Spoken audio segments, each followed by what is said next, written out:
In an unbelievable moment, he chose to surprise Xiaochi with Lao Zhong speeding to the police station in his supercar. The police, cleverly, decided to conduct a DNA test on the blood from Xiaochi's clothes. Facing questioning, the changed Xiaochi surprisingly cooperated like a clown. He freely admitted being an outstanding member in 12 girls' murders, sharing details like at a crime art workshop. He said using a hammer to kill is a hassle-free way, minimizing the victim's pain, then hanging the body as wall decor. Who says a home can't be artistic? To move the body, he carefully sliced the ankle muscle to drain blood, then hung it up. What a diligent artisan.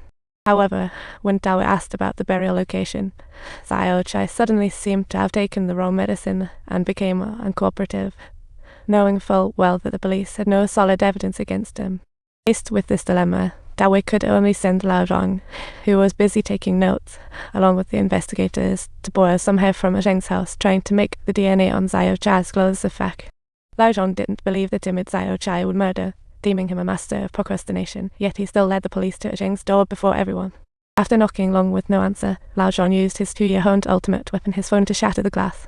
As he prepared to open the door, he saw a silent little girl inside. The police then began collecting evidence, raising doubts over children's detective film. When the girl saw the police frantically searching for hair, she realized her mother might be in danger and asked Lao Zhong. He simply told her to sleep, as karma acts swiftly.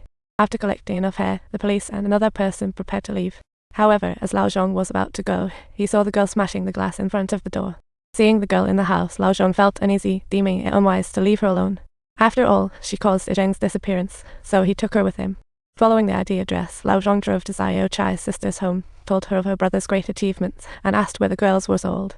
However, Xiaochi's sister and her husband were completely clueless, admitting that Xiaochi left 3 years ago. Now they could be considered the ignorant ones. Hearing this, Xiaochi's brother-in-law shared a family scandal. Xiaochi acted when their child was young and vanished ever since. Lao Zhong began to believe.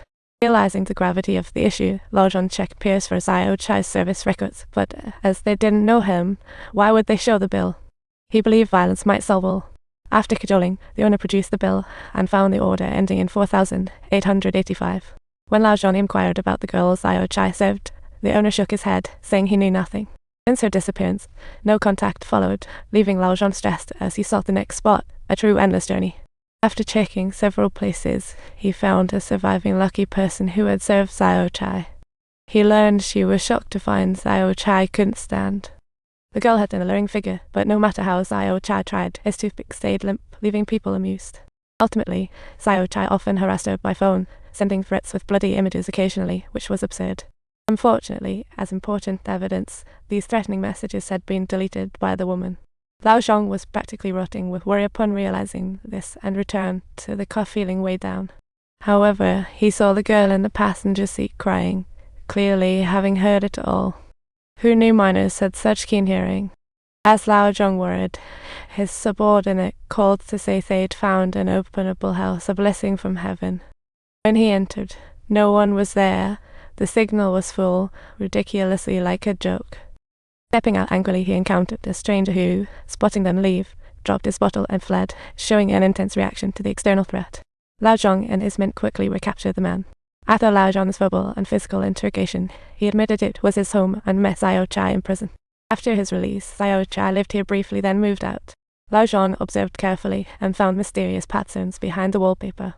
And iumat at letter 3ca plus or minus van 3 area 3 iumat until the letter dvd iumat ugrov as Chinese letter turned out reflex equal to w ogrov iumat acute egrov y cute ogrov until circumflex acute letter 3f8 a half stroke 3 iumat permanent sign ogrov circumflex iumat a circumflex letter 3ca iumat dot a tilde divide by micro a iumat glottal substroke a circumflex Chinese letter pound turned out reflex equal to a circumflex Cyrillic letter 4e7 3 is circumflex iumat aka sedilla io o tilde circumflex o iumat o acute letter 3f8 a half times o acute k sedilla r 3/4 iumat o copyright.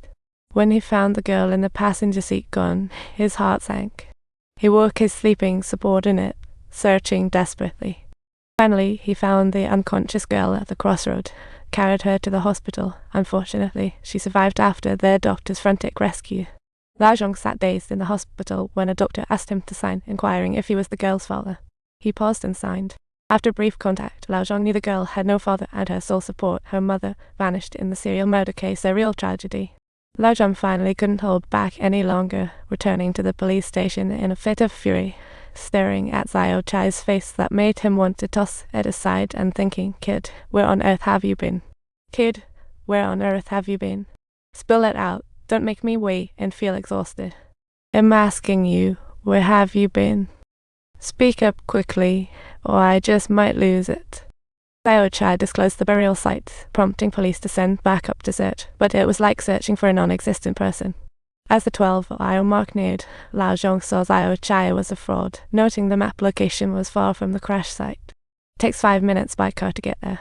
Lao Zhang had Dawi lead, urging the team to search sure they'd find the burial site. However, law-abiding Dawi dared not protest, insisting on waiting for the director to bring Xiaochi to the scene for identification, as if leveraging a celebrity's aura.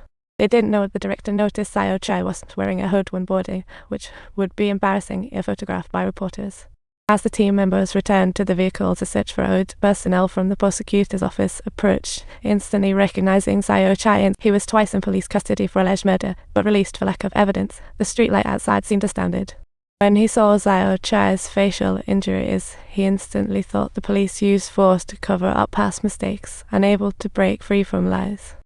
Last night, the mayor was comically splattered with olives by citizens during a market inspection, a shock for the director. The prosecutor knew this well, so he called the director to his office, urging immediate release of Xiaochi before the media exposure, a true power struggle. The director attempted to argue, but pressed by superiors and lacking evidence, released Xiaochi in growing helplessness. Subtitles: He ordered Lao Zhang, who beat Xiaochi into confessing, to be arrested as Lao Zhang headed to where Zhang vanished a gripping showdown. However, Dawi suddenly got an arrest order, hurriedly detained Lao Zhang from leaving while pulling out handcuffs pointing at all.